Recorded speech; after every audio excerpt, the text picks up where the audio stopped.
Chaque mois, la Caisse locale des retraites enregistre un déficit de 117 millions.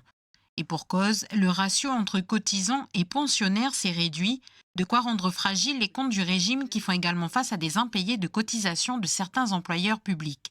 C'est dans ce contexte que les élus ont adopté de nouvelles mesures d'urgence: recul de l'âge de la retraite à 62 ans à partir du 1er janvier 2025, interdiction de tout départ à la retraite avant 55 ans, sauf exception, instauration de l'âge limite pour la retraite à 67, voire 69 ans pour ceux qui le souhaitent, ou encore la mise en place d'une contribution annuelle pour les agents contractuels qui actuellement ne cotisent pas à la CLR.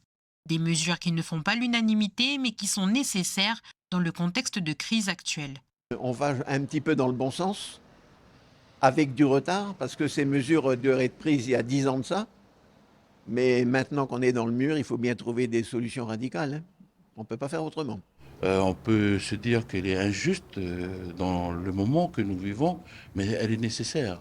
Elle est nécessaire. Et puis c'est une course de fond que nous entamons.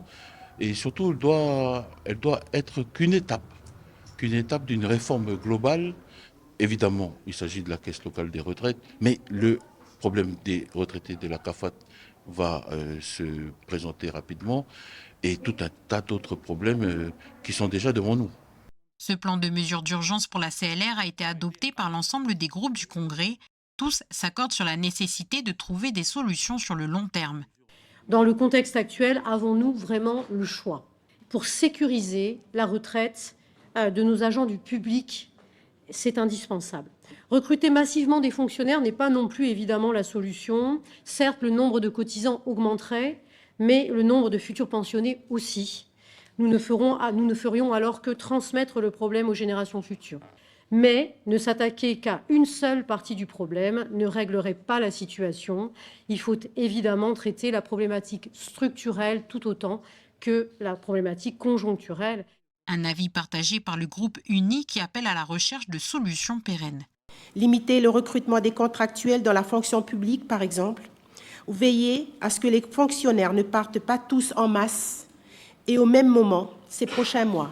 Il est impératif également que l'ensemble des collectivités améliorent leur gestion financière et fassent le nécessaire quant à leur dette auprès de la CLR. La situation du pays nous oblige à repenser notre fonction publique et son dimensionnement.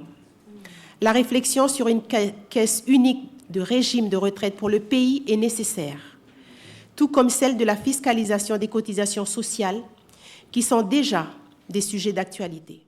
En 2017, la CLR recensait 4 700 bénéficiaires contre 6 000 aujourd'hui. Pour 2024, ces prestations s'établissent à près de 22 milliards de francs.